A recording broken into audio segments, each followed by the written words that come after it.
We've all heard the tale of the young star, the phenom, someone so unquestionably gifted that they were destined for greatness from birth. But what about the journeymen, the grinders, the people who live and breathe on airplanes, switch teams yearly, are overlooked, tossed aside, written off? They're has-beens, constantly on the brink of watching everything they've ever worked for slip through their fingers. But somehow, they persevere. They never let go, no matter the cost, because they have a dream. You have a coach that became a player. Probably best coach all time, 5-time major winner with OG, and he comes back and does this as a player. This is the story of one of those grinders, of a guy who saw his career come and go, only to reanimate it and become immortal. This is the story of... Thompson, the opportunity is only Anna! Can he do it here? He's at half outside! Take it to goal! He gets the goal of his lifetime! Sebastien Seb Debs started his professional Dota 2 career way back in 2011, just as the first ever international had vaulted the game into the limelight. But back then, he wasn't known as Seb, he was fucking mad. And here with me, fucking Matt from Team Alliance. And I'm here with fucking Mad. Actually sitting here with fucking Mad. He originally signed on with a roster called Team Shakira that year. They finished 4th place at DreamHack Winter, which led the Western Wolves to pick up the roster. But roster shuffles were common in that era of Dota, and Seb was no stranger to them. Even early on in his career, Seb was known as an analytical player. He had a commanding voice and wasn't afraid to use it to get his opinions across. He was confident, the kind of guy who would tell you how he felt, no matter what. Yeah, it was the beginning of esports, man. It wasn't easy. Like, it wasn't what it is today, unfortunately.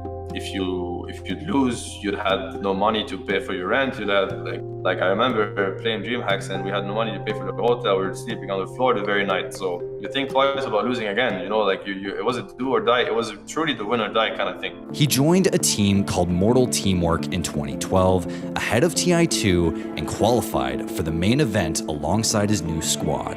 They need something. Fonzie is being ripped. The throne is on 250 live. Finally, the kill is done. MTW taken. They will travel to Seattle for the International.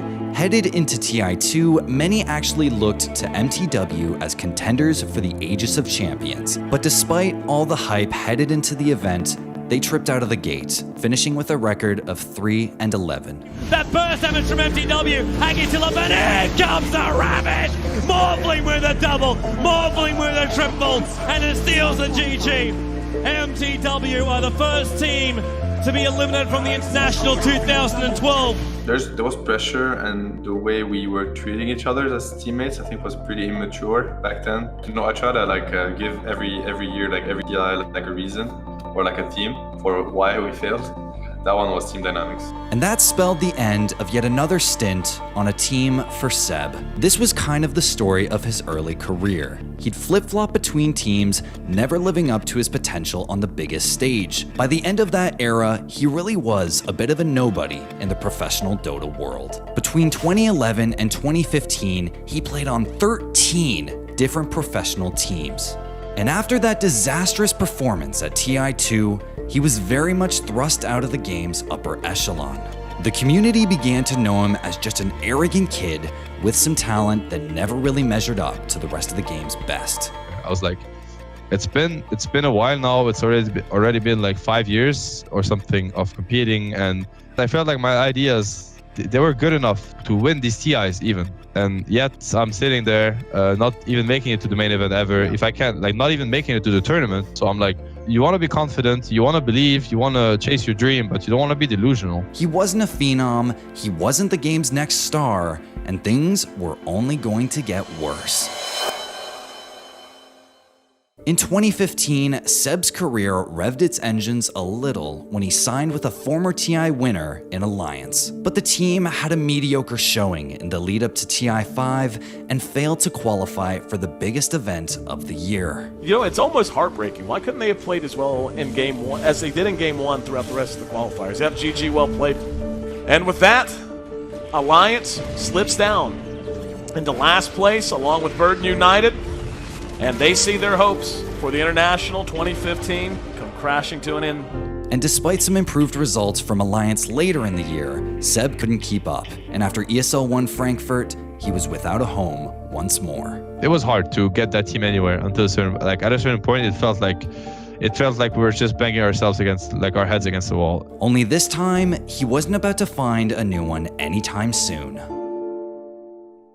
Despite the struggles he'd faced in his pro career, Seb was a student of the game. He was one of those guys that was just obsessed with Dota, whether he was winning or losing. He fixated on draft strats, pocket picks, micro and macro strategy, and in general, he always thought he knew best. So, when things went south with Alliance, he dipped his toes into analysis and casting, where he became a bigger community figure than he ever was as a player. But have you ever thought about settling down as a cast or analyst? I think in the near future there's actually room for that. I actually enjoy it a lot. I think it's lots of fun, and I'm really interested in the strategies, so it fits, that's for sure. But above everything else, I'm a competitor. I want to play that game to the highest level, try to win games.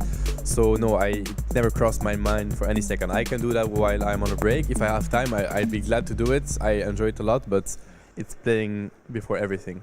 Dota fans actually began to celebrate the high level of analysis he could bring to the desk. He boasted expertise that's hard to come by in such a deep and complicated game. So, Seb, thoughts?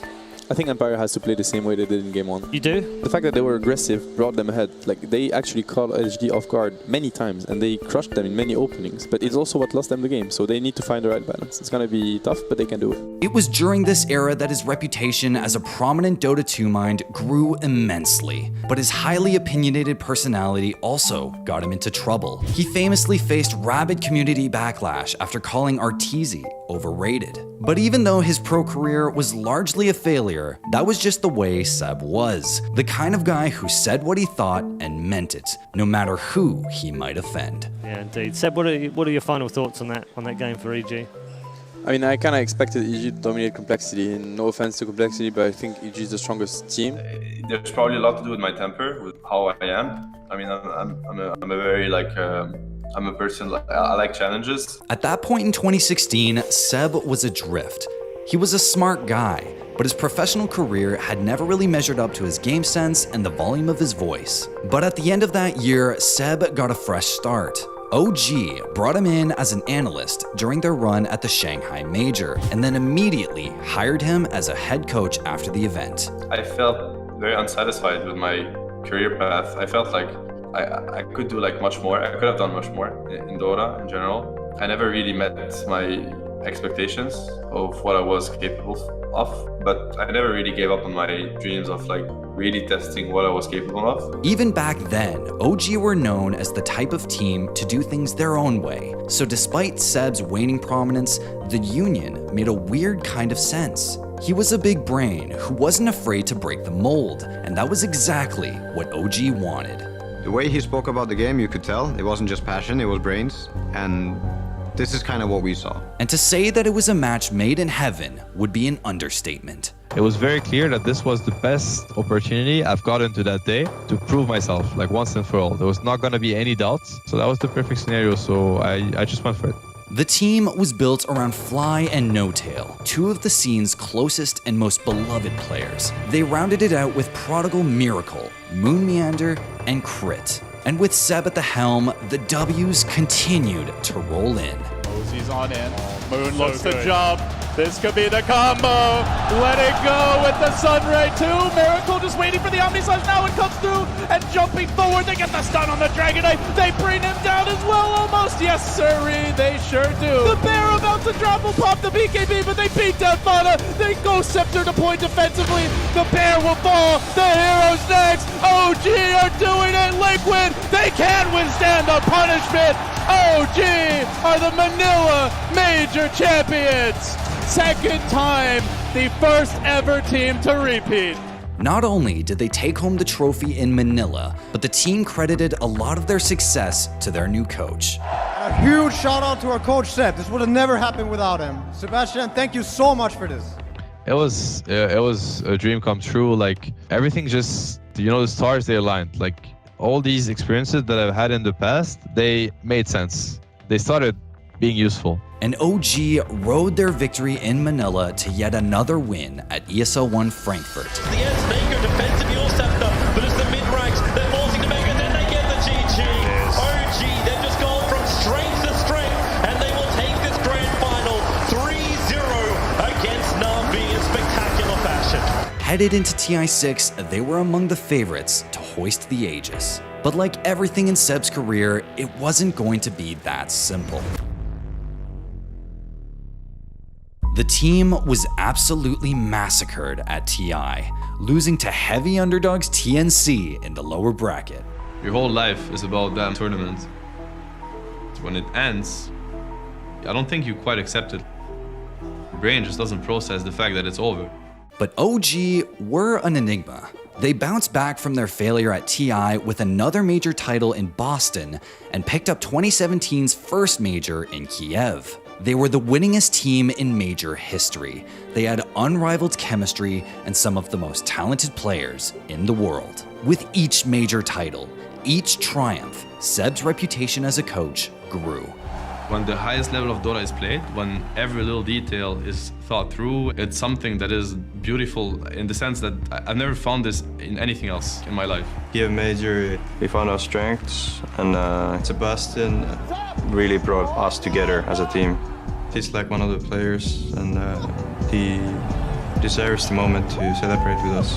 But when it came time for the International, the game's biggest stage, they just couldn't measure up. Look for more. Bloodstone charges piling in. No tails next. They keep on going. No buybacks on 3. The end is nigh. GG. LGD slay the beast. They move on.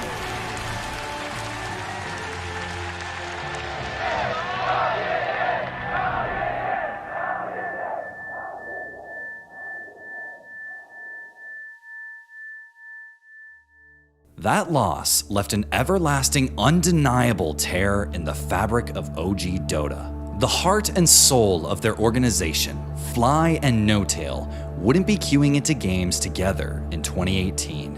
Fly took S4 and left OG after TI7. It was a huge shock. Like we for sure didn't see it coming.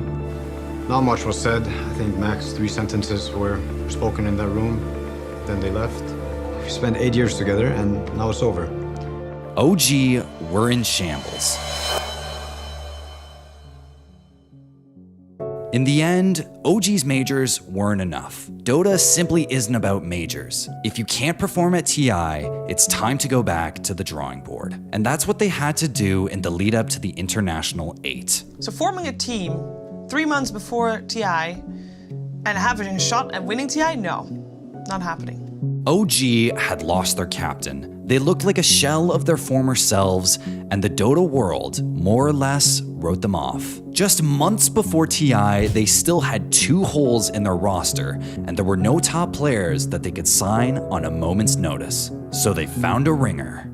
So as soon as we got a spot, I definitely thought of Guy, but the majority was like, who the hell is Topson? Seb brought in Topson, a Finnish pub star with almost no competitive experience, to play mid. Anna came back, this time to play position 1, and No-Tail had taken over the brunt of the leadership role in Fly's absence. OG were being patched together, but one piece was still missing.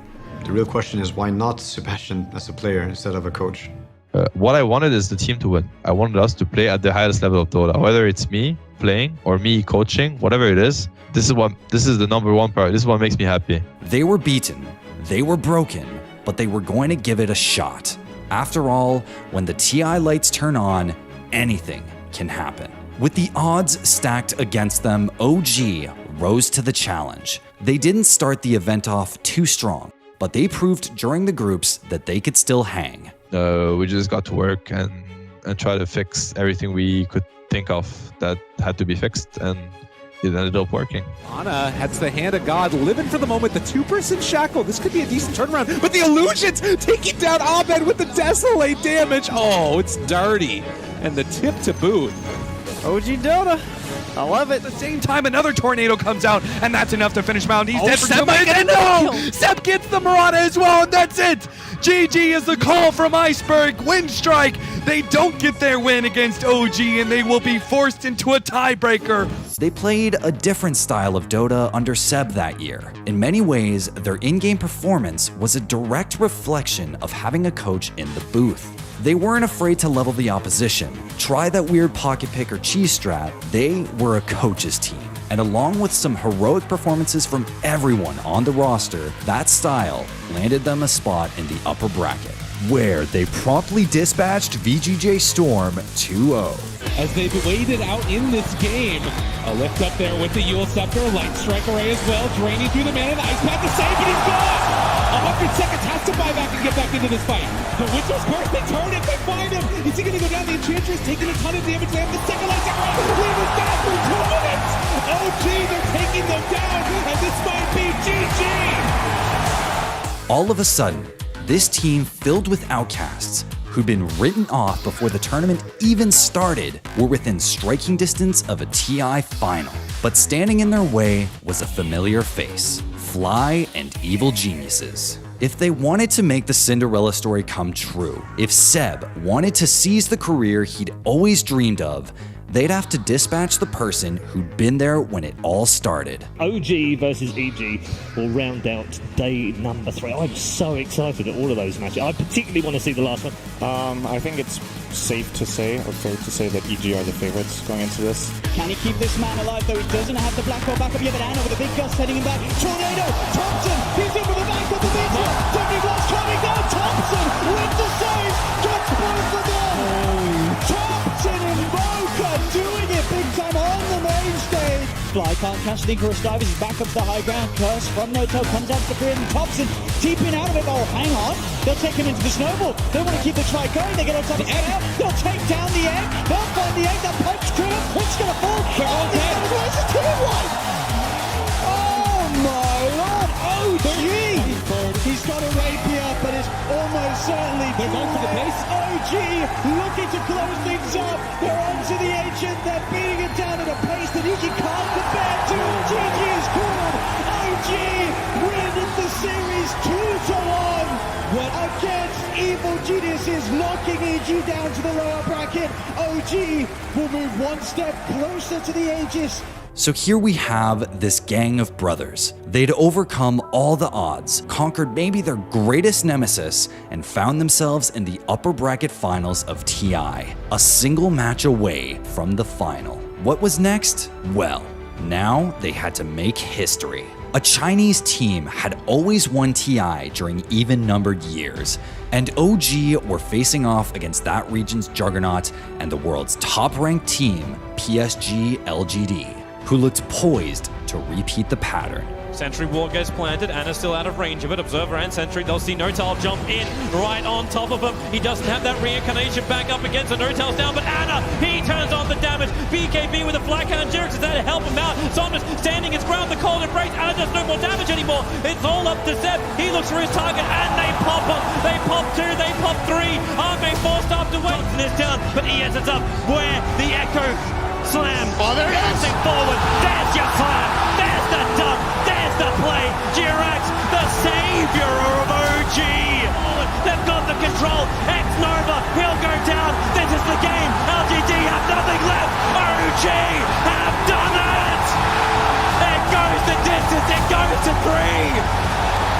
OG, how many times have they reached the grand final, but only of a major, never of TI. Their roster was shattered into pieces. They pull it back. Somehow, OG were on their way to the finals of the International 8. We're gonna play the TI Grand Finals. I'll be a player in the TI Grand Finals. That sounded unreal. I think they're just going to be fearless. When it came time for the grand finals, they had a rematch on their hands. OG versus PSG LGD, the grand finals of TI8. We've been waiting for this moment all day, and now a best-of-5 series between these two teams to determine who is the best at Dota 2 this year. Give me a tree and game main stage, man. Tobias got his monkey, like, this treat everybody the same. happens when I rush. Yes, that's what happens when I rush. In more than one way, this match was all about Seb. Sure, No Tail was a top player with a lot to prove. Thompson was surging onto the scene, and Ana had redefined position 1 throughout the tournament. But if OG were going to win TI, they'd need to outsmart LGD. They'd need to get in their heads. He's gonna try to jump. I'm gonna do this. Cancelled it. I got double behind. Opa, boys. Get fucking fucked.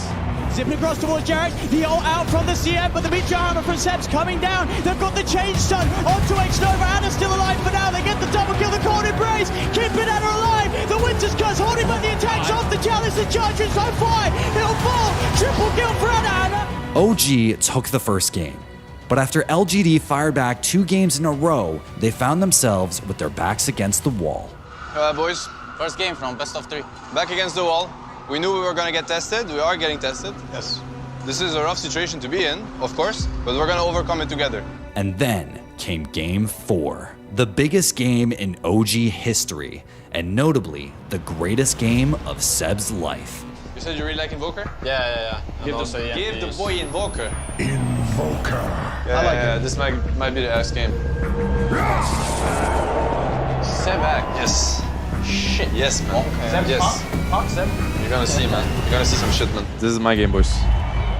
Much like games 2 and 3, they found themselves behind. But this time, an overlooked French coach with a mind for the game was not willing to lay down and die. Get the rub shove. He's still pretty beefy, but is he beefy enough? I don't think so. The shards around, trapping him in. The spin though, the taunt, the sunstrike. Sam, he gets the dunk off. The snowball save wasn't in time, and Jarek, he's in with the tether. OG. More Somnus again with the doppelganger. Arme on top of Thompson. Thompson being saved by Jarek. Sharks with the tether. Arme turns the tether down, and there's the call. Sam, he catches Arme.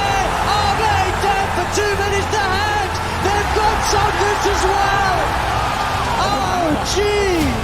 The IO, but they're falling low. LGD. That's Somnus down for 2 minutes. They get Thompson. Thompson down for 2 minutes. Only Anna. Anna, can he do it here?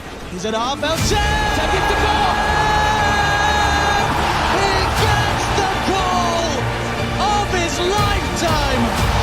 As 3 dead now on LGD. No buyback. Their heads is out. They're going to be able to find themselves challenged. 3 dead on LGD. OG hitting the ancient, hitting the ancient. We're going to a game 5. We just need a butterfly. What is this shit, man? Guys, Seb, you carried so hard. Yeah, Seb carried fucking hard. On the back of Seb and his timely axe pick, it was time for Game 5. And with that Seb call ringing in the back of the minds of millions around the world, OG did the impossible. This is the game of our lives, man. Enjoy. Game 5, Grand Finals of TI. This is like, everything is gonna come together next game. Everything. And it's gonna be beautiful. Yulton himself on the flame guard, ticking F5 down like a sign of fish. The RP, Seb, he's got the control onto Arme. As OG, they find 3. They look towards Somnus, surrounding him in the pit. Somnus, he'll go down as well. The buyback from Anna, securing the fight here for OG. As only X-Nova left alive, but not for long. They chase him down, they get the team-wide triple kill for Anna. Focus up, guys. Focus up. We're not getting them anything. We're fucking them. The game now. No Echo Slam or Global. The Ancient is exposed. As OG, the Nimbus down, the shockwave from Seb gets themselves another. They're onto the Ancient. OG. OG. They've done it. They have done it. Done it. The power of flowers and friendship. I've done it here, ladies and gentlemen. Your grand champions of TIA. It's OG. I don't know how to describe it. It's like, it felt like we couldn't lose. For some reason, it felt like it was impossible to lose. It's like, some games, like, I don't know, we were like 2 sides behind, like 20, I don't even know like how bad it looked. Nothing was going for us, yet it felt like this game was fine. Like, it was, I don't know how to put it. Maybe we're just lunatics, I don't know. It felt like we were not gonna lose, and we didn't. From a shattered team to TI champions in just months. Perhaps the greatest story in the history of Dota. And at the heart of it all was Seb, a guy that caught everyone off guard, even his own team. We all knew he had the smarts, but in 2018, he played better than he ever had. He played like a TI champion. Wow. Sebastian had retired to become a coach, and he's like, well, you know what? I want to be back. I want to be a player. After all these years. And here he is. They did it. They lived the Dota dream. They were legends. After TI8, they underwent some unforeseen hiccups involving Seb during the year, when, despite his newly minted heroic status in the world of Dota, he reverted back to the sometimes toxic attitude he made a name for himself with. Dude, it's not a problem. We're just life or life. We can kill him. He's so far. Bro, I win TI, you buff player. Means I talk, you listen. Understand? Thank you. Parts of the community were up in arms when Seb made hateful comments towards Russians in a public game, and there were cries for Valve to confront Seb about the issue. Even as a Dota legend, Seb was still the same old solo queue trash talker. Welcome to the International. 2018 was nothing short of amazing. The story almost writes itself. But that doesn't change the fact that this was largely a taped together team. And even with the added chemistry a win like that can bring, OG weren't the favorite heading into TI9. Far from it. But when they got back on that stage, that special feeling returned once again. They finished first in their group, playing the kind of Dota they'd become known for just a year earlier. It was time for this team to show everyone it wasn't a fluke. It wasn't just fate. They were the best, and that became clear all too quickly. Much like the year before, not even Fly could stand in their way. To run out, easy protected by the BKB. He has to jump back in again. Crit, S4, they even get the Tornado onto Arteezy over in the tree line. Goodbye. The lights are going out for EG right now. Luckily, this is a winner's bracket, but OG, they will push forward to the winner's bracket final, repeating the history of TI8, 2-1ing EG. Neither could LGD. Went tier 4 down, a break onto Jerix, immediately disruption going out. Ame, he's been disrupted, his illusions, got to stay away from those. He's going to go for Thompson here. BKB activated, Soul Catcher on him, press the attack though, helping him out, Earth Splitter. Oh, but they caught the duel. They caught Ame, and he's dead for 2 minutes. The volley's coming in, but it's not good enough. Now, the physical damage will overrun the throne, and PSG LGD in a 3 versus 5 can no longer hold. OG in the upper bracket finals, bring down LGD. OG are going to the grand finals for the second year in a row. They will have the opportunity to defend their throne. If you come at the Kings, you best not miss. Sebastian, I mean, honestly, I dedicate this tournament to him. Oh, fuck, this is so crazy. You're making me cry. Stop it. No, but really, thank you, Sebastian. And of course, everyone else. Just feeling so fucking lucky, feeling so fucking good. OG were back in the grand finals of the International. Nobody had ever won back-to-back TIs. No single player had even won 2. But as they stared down Team Liquid across the stage, that was about to change. For this defense, they'll try and change the ball. Thompson, the rocket barrage brings Miracle down. Then the Shackle turn around. They're looking for Jarrett's. Jarrett's backing away. Thompson focusing Miracle. Miracle's still out of mana because of this diffuse. Jarrett's, he's in with the combo. The GA is out. Weehole will fall though. The magic damage is there for Thompson. He's ready to try and look for more potentially. There's only the once. They go for the back line. Thompson, he's on top of Kuro. Another cooldown's there. The toss back into the combo. Jarrett's has the control. They're all getting picked apart as mind control falls. Miracle is surrounded, and they're all dead. Able to get this as well. OG, they will hold. And they're even taunting him. They toss him to the dragon. They have nothing to offer, folks. They're just giving. Look at this. They're guiding Fountain in TI finals. They want Kuroki in the Fountain as well. They're gonna get him. They're chasing Miracle as well. Oh my God! I can't believe this.